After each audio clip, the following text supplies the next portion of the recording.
Hello everyone, a warm welcome and very good afternoon to one and all. I welcome all the speakers, audiences to the second day of Gender Equality and Women's Rights Sensitization and Empowerment, an international webinar series which is organized by Institute of Chemical Technology, Mumbai, India, and in association with Indian National Young Academy, that is INIAS, INSA, Government of India, and Global Young Academy, which is our office is based in Germany, Halle. And this event is also supported by TechWhip. So I hope everyone enjoyed yesterday's session, and today is our second day. And it was so interesting that we just started, and the yesterday's session with wonderful encouraging thoughts from our Honorable Vice Chancellor, Professor Pandit, who has a great vision and his valuable advice and great efforts to end inequality and bringing the equity and equality. Then we had Professor Raula Inglesi from South Africa, a great international speaker as well as a leader who, through her own practical-based experiences, shared wonderful quick tips or guidelines, rather, I would say, towards expectation for balancing responsibility, especially for a women scientist in women's life. And then followed by Professor Ashutosh Sharma with his enchanting magical talk, covered entire session on overall gender equality, and there are various ways to bring that through various scientific initiatives. And he also introduced some of the schemes that are initiated by Department of Science and Technology to empower women scientists. So with this, I welcome you all to the second day session on and today we have with us Professor Mary E. John, who is currently a senior fellow and professor at the Center for Women's Development Studies, New Delhi. And this institute is supported by Indian Council of Social Science Research. She has been also a great leader by serving as a director of the center and also deputy director of the Women's Studies program. And not only this, basically she is from Jawaharlal Nehru University. She has also studied from University of Pune and University of California at Santa Cruz, USA. And not only this, she has been teaching, writing, speaking extensively on only one topic, and that is women, gender, and feminist issues for 3 decades or more than 3 decades, and known internationally and nationally. So she has not only this, but in this special area, she has been conducting a range of field-based researches, and especially with the themes related to family and marriages. And she has a great collaboration with not only national bodies but also international organizations like IDRC Canada, UN Women, UNFPA, and Ford Foundation. So I think we are privileged, madam, to have you with us, and with just short notification, you joined us, and I welcome you once again. And over to you, madam, please. Thank you so much. Well, thank you, Dr. Shalini and Professor Devarajan for having me. It's really a pleasure to be able to address all of you who are part of this gender sensitization program. I know I have done lectures, as you introduced me very, very generously, and it's true, I have spoken on many, many platforms and many times, but I'm still relatively new to having to speak to a screen rather than speaking to actually people. And when I do these kinds of lectures, I usually look forward to having a more interactive space, catching the eye of some of the people who may be a little tired after lunch. Now, I cannot be quite sure who all are you out there. And so it's a bit of a challenge, and I can't be as interactive as I would have liked. And I hear that you had a wonderful session yesterday and covered many, many significant topics. So I thought that today, since my field is gender, I thought I would spend a little bit of time actually talking to you about this term itself, what this concept of gender is all about. Is it the same thing? Because very often you will hear the word being used as though it was the same as women. You know, when we talk about women, when we talk about gender, what's the difference really? So actually the interesting thing about the term gender is that it's more than women. It's actually referring to everyone. In fact, one of my questions to Dr. Shalini was, are there going to be men in the room? Is gender sensitized? Very often we think gender sensitization is for the girls, you know, for them to sort of learn how to take care of themselves, protect themselves, We have you know, men deal with with us, boys harassment. with us, madam. That's a very I'm good thing. sure. Yes. Yes, yes. So the when we say, when we use the word gender, we actually mean it in an inclusive way. We mean that it's about the relations, the structures, the differences between genders. And in fact, one of the interesting questions I may raise it for you, you may decide whether you want to answer it or not, is, are there in fact only two genders? Are there more than two genders? This is a big question today. It's a question in the science, it's a question in social science, it's a question in everyday life. So broadly speaking, then, gender is about the sets of relationships that in a sense socialize us and make us feel as though we have to identify as men and women in society. So this is the broad sense. So it's as much about what makes a man, or what makes for the idea of being a certain kind of man, as much as it is about the idea of becoming a certain kind of woman. So it's not, in other words, the equivalent of simply saying women. And this is a very, very important point.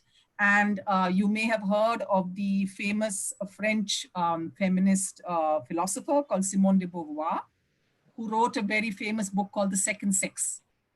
And very interesting that she called it the second sex. The second sex is women. The first sex are men, because men get to be number one most of the time. So she gave it that title, Second Sex. And there is a very interesting slogan in that book, which has become a very well-known slogan, which is, one is not born, but becomes a woman. This is a very well-known, and much of her, it's a very big book of 700 pages, where she talks about the many different processes. In other words, we are not born into our identities. It's not a simple biological fact. Gender, in fact, is very often in the English language is distinguished from sex, where sex implies biological difference, right? The differences of genitalia, the differences of, hormonal, chromosomal, secondary characteristics, which are also themselves extremely complex. We'll talk about that in a while. And gender, which is thought of as a social attribute, a social mode of identification. And the interesting thing is, what is the relationship between the two? Does the one automatically, I think for a long time, people assumed that if you're born, a girl, you'll become a woman. If you're born a boy, you'll become a man. It's just a matter of time. But in fact, it turns out to be actually much, much more interesting and more complex than that. So this distinction between sex and gender is also very much a part of what we need to understand in terms of what gender is. And so if I may add to what Simone de Beauvoir said, she said one is not born but becomes a woman, but I would add and say one is not born but becomes a man. So imagine all the socialization processes that society makes us go through from the time we are born.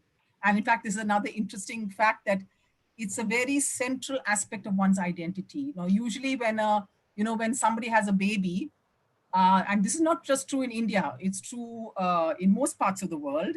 When somebody has a baby, one of the first questions that you ask, you don't ask, oh, is the mother feeling very tired? Did she have a good time? We'll come sometime and see the baby soon. What is usually the first question we ask? Is it a boy or is it a girl? It's very interesting, it's like almost before we want to know whether the mother is, happy or exhausted or whatever else. So this, and supposing somebody asked that question and the person were to answer, oh, it doesn't matter. The baby is healthy. The baby is sleeping well. The baby is feeding well. Why do you want to know the gender of the child? Supposing somebody were to answer, you would feel extremely anxious. You would feel extremely strange. Supposing somebody, you were to be with a child and you didn't know what the gender was, it's an indication of how deeply we actually think about gender as an aspect of our identity. And a source of anxiety then also in terms of whether we think we are behaving according to the gender or the gender stereotype that is expected of us. And this is again not specific to any country. In the Western world, for instance, as soon as a baby is born, you give pink clothes if it's a girl, you give blue clothes if it's a boy, right? So almost immediately because with babies it's very hard to tell, right? So immediately this need to sort of mark the identity of a baby onwards. And if you notice, and all of you can reflect on this in your own socialization, whether it be in your family, whether it be in your school, whether it be on the playground, think of the multitude of ways in which you're constantly being told to behave like a girl or behave like a boy, right? If a girl is talking too loudly, if she, is very aggressive in her behavior, she'll be told, girls don't behave like that. Don't be. And if a boy is very, shall I say, cries very easily or wants to spend a lot of time in the kitchen, then she'll similarly be told, no, boys don't behave like this. So if a girl wants to play with a gun or if a boy wants to play with a doll, we'll all be disturbed. And why are we disturbed? Because it's no longer fitting in terms of the kind of gender process that we think we should be going through. So what is very interesting, therefore, is that there is definitely a gap between so-called biology and the whole social process that makes us become men and women. And society, if you think about it, spends a lot of time pushing us and nudging us and encouraging us to go one way rather than another. So gender, when we say gender, we are referring to all of this. We are referring to the sum total that touches everybody's lives and in many different ways. There is no one, shall I say, mode in which gendering, as we use the word as a verb, gendering doesn't happen in one way. It doesn't happen the same way in, say, European societies as in Indian societies, or even in North India or South India, or urban or rural, or in pre-modern times compared to modern times. These processes have been going through many, many changes. So that itself is very fascinating to think of the many, many different ways. If you think of, if you see pictures, for instance, of kings and queens from earlier eras, you look at Maharajas from, say, 300 years ago, you look at the colorful dress, you look at the jewelry, you look at all the things that the men, the kings and the emperors are wearing, and you imagine if a prime minister today were to dress up like that, we would think something's wrong with that man, right? So, think about it, and yet that was the way men were in those times. Women too, the modes of behavior and what was considered, again, has been through profound, profound changes. So gender is a very fascinating term to help us think about the extent of all of this. And the most fascinating part is, for a long time we thought, okay, biology is more or less fixed. Biology doesn't change. You have to have XY chromosomes or XX chromosomes, or you have so much of, female hormones or male hormones or whatever. But actually it turns out that, and there's a lot of fantastic research in the sciences, in neurology, in biology and so on, which is actually now examining, can we actually determine what are the actual ingredients, if there are any, in a biological sense that goes into being female as distinct from male. And there's a huge, I can't spend too much time on that, huge debates on that.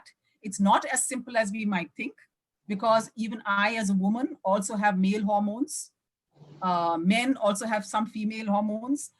Over a lifetime, those proportions keep changing. There are lots of debates then in terms of what exactly goes into the masculine or the feminine. And even more fascinating, we have many examples now, more so I think visible than before, of people who believe that they were born in the wrong body. In other words, they feel that the body they were born into and the gender they believe they are not the same. So we hear from men who say that I think I'm really a woman. My sense of self is that of a woman. I may have a male body, I may have male sexual organs, but actually my sense of myself is not that of a man. And of course, we have the Hijra community and so on in Indian history as an example of that. But the world over, we now have the more and more examples. And similarly, there are women women, as I would say, people who are born women, who are assigned female at birth, who say over a life, as they grow up, they say, actually, I think I'm not a woman. I think I'm a man. in my own understanding of myself, and they wish to then change and become men. So we have transgender today, as it is called, which is more and more acceptable. Many of us find it hard to accept because it goes against our own, maybe our own understanding of gender. And so it actually opens up a space within which we may recognize that there may not just be simply two genders, male, female, man, woman, but actually that experiences of gender may be multiple and also transitioning. So gender, when you use the word gender sensitization from now on, recognize that it has all these dimensions, that in fact, we must become sensitized to the many different aspects that go into actually saying there's nothing simple or straightforward in saying I'm a woman, I'm a man. These are actually ongoing processes, and they themselves are always in a flux, as it were, rather than fixed. So having said that, I want to now move in the little bit of time that I still have. I thought I should tell you a little bit more concretely about, since this is about gender inequalities and we are a very gender unequal society, there's no two doubts about it. I mean, I'm very excited to see, in an Institute of Chemical Technology, I'm looking at two women here, Dr. Padma and Dr. Shalini, and I don't know 20 years ago whether you would have had the positions that you did in this institute. So these are all examples of gender transformation that are happening even in places like this. So in a gender, however, even a country like India, which we say is very patriarchal, is not friendly to women in public life in many, many ways. We know this. I don't think I have to argue with you about that. Nonetheless, actually the story of gender, I would like to suggest to you, even in the Indian context, is very interestingly multiple too, and multiple in terms of different kinds of institutions. So the more troubling aspect that I want to talk, some are troubling and some are less troubling. The most troubling, I think, or the one that we experience on a daily basis very often is the aspect of violence. I think many of you, I don't know again how many of you are in the room and so on, but you would be aware of the amount of violence that does happen. It's in the newspaper. Sexual harassment in everyday life is something any woman, even at my age, I'd still encounter it to some extent, to much less than before. The kind of harassment you experience on an everyday level. Here, I want to say that we heard about the Nirbhaya, that was the famous case in December 2012, the horrible rape case that happened in the city of Delhi and which brought lots of people out into the streets. So violence is something that we do talk about. It's something that we do associate with women. And I think we recognize the degree to which women are vulnerable to all kinds of forms of violence. But here too, I wanted to say that there are some expected and some not so expected aspects of this violence. And if you had been if physically we had been in the room, I would have asked you a question or two, but I can't do that now. One of the questions I would ask to my audience when I have these discussions with them is whether you think one of the, when it comes to cases of rape, the Indian National Crimes Records Bureau, under the Home Ministry, records all the crimes from the police stations, all the crimes that get registered as FIRs in the police stations are added together every year. There is a totaling of all the crimes in the country, and there's a section on crimes against women. And within the crimes against women, rape is one of the major categories. There are others as well, like dowry, harassment, sexual harassment, and so on. And the question I would have asked you all is, the major the differentiation between two kinds of rape is the standard thing that is done across the world, is known to the victim or not known to the victim. In other words, stranger rape versus what is called acquaintance rape, somebody you know, however you may know, from your family, neighborhood, friend, boss, teacher, whatever, any range of person you know, versus an unknown person. And you know that the Nirbhaya case was a classic case of stranger rape. She had she didn't know them, they didn't know her when she went into that bus that night. So the question I have is, do you think that there are more cases of stranger rape or more cases of rape known to the victim? And most people answer me correctly. They do say that yes, they think that there are more cases of known to the victim. But when I tell you, the shock that almost everybody experiences when I say, what do you think the percentages are? What proportion of total rapes are, you think, stranger and known to the victim? Then the shock is that in 2013, that is the data at the time, right at the time of the Nirbhaya case, the data was 98% known to the victim and 2% stranger rape. The kind of rape that Nirbhaya went through and suffered and died for is just 2% of the national average. Think about that. So that is, and I know everybody's surprised. Nobody believes this. But this is actually, these are the cases, mind you, these are the cases that come to the police station. These are the cases that are lodged as FIRs. And I push you a little further. You can imagine how easy or difficult it is to lodge an FIR in the police station. And imagine how easy or difficult it would be to lodge a case against somebody you know versus somebody you don't know. Think about it. Which means, after all, I'm only talking about recorded cases. I'm not talking about actual cases on the ground about which we have no idea. We don't know how many cases happen because many cases never get reported. They're hushed up, or the person, whatever the reasons may be. So imagine it'll be much tougher to go to the police if it is your uncle, or if it is a boss, or if it is somebody you know, especially if it is somebody you trust or somebody who has power over you, right? So actual number of cases on the ground will be even more actually people known to you, because the stranger cases, people unknown to you, will be that much easier to report. So I put this out to you only so that we rethink, because we are all socialized. I was socialized, even my own reaction to my, people around me, young people. We all say, don't to girls, don't go out at night, don't talk to strangers. Isn't that what we keep saying? We never say, please watch out with people you know. Please watch out with people you trust and love. They too can do a very wrong thing to you. We never say this, right? We all think that the dangerous thing is somebody hiding somewhere in the dark, at night. And actually that is not true.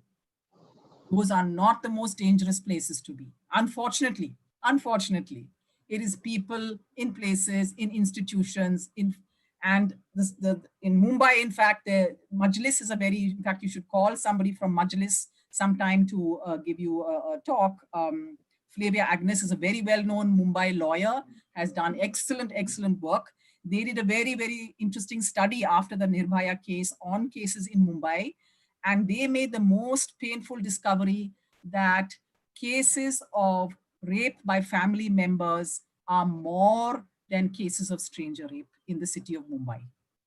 It's very, very, of course, extremely troubling, because we think of families are spaces of protection, spaces of care, spaces of love, spaces of safety, right? We always think the outside is the unsafe space and inside is the safe space. So I'm just telling you this so that you think carefully and rethink what we think is the violence that we go through. Now, let me give you some good news. Some good news is in the realm of education and higher education. One of the most remarkable things about India is that women, young girls, are entering schools and colleges more than ever before.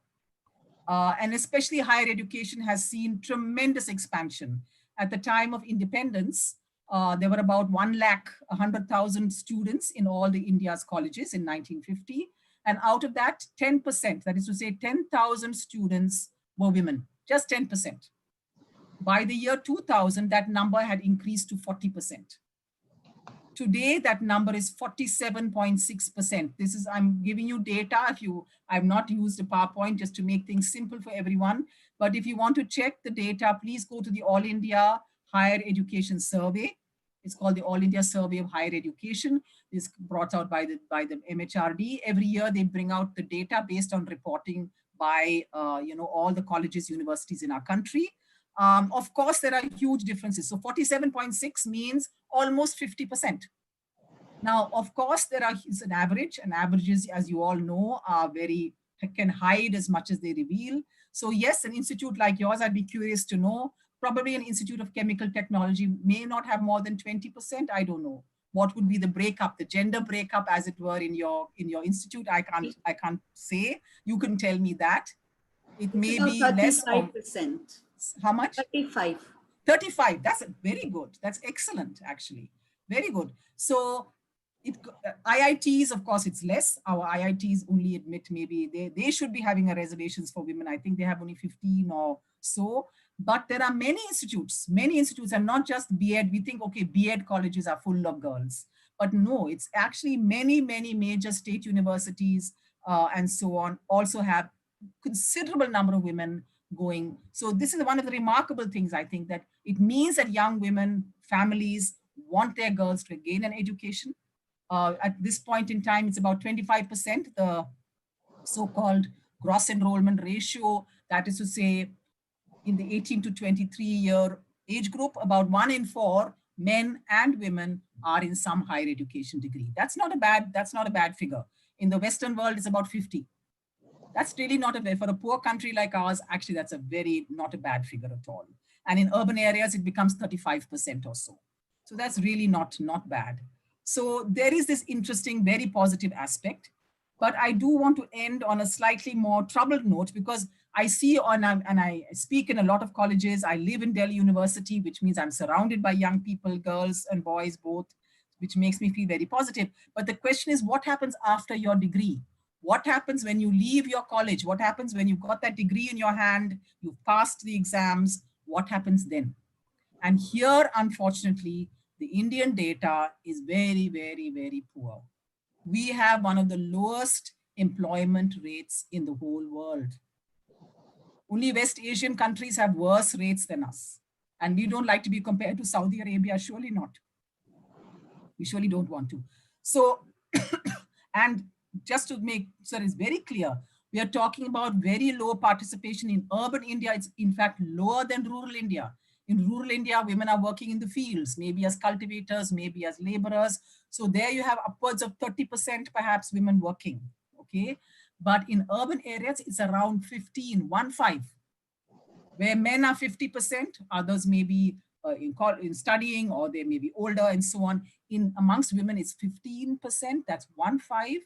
And the number one source of employment in urban India is school teaching. Number two is paid domestic service, the boys, the servants who come to our homes and clean our. Much lower down are the media, the finance, the technology, and all these other sectors employ tiny proportions of women. So my fear is that even when you have 35% women in your institute, I don't know how many of that 35% actually find jobs later, and whether they are well placed, or whether marriage and other kinds of demands on women actually get in the way. So I want to end on this note of saying we're a funny country. We are capable of terrible violence. We are capable of sending our girls to school and college, but we also have a job market which is very unfriendly to women. I think families would like to have girls work, but unfortunately we don't have the kind of market. Markets are male biased. I can say quite simply, the gender bias is very biased towards men, biased in favor of men and biased against women. So when we think of gender and gender sensitization, I want to end on this note of think about the many different aspects that we must encounter, that we must challenge, that we must support, and so on, if we want a genuinely gender equal world for ourselves. So thanks very much, and I look forward to any questions and discussion.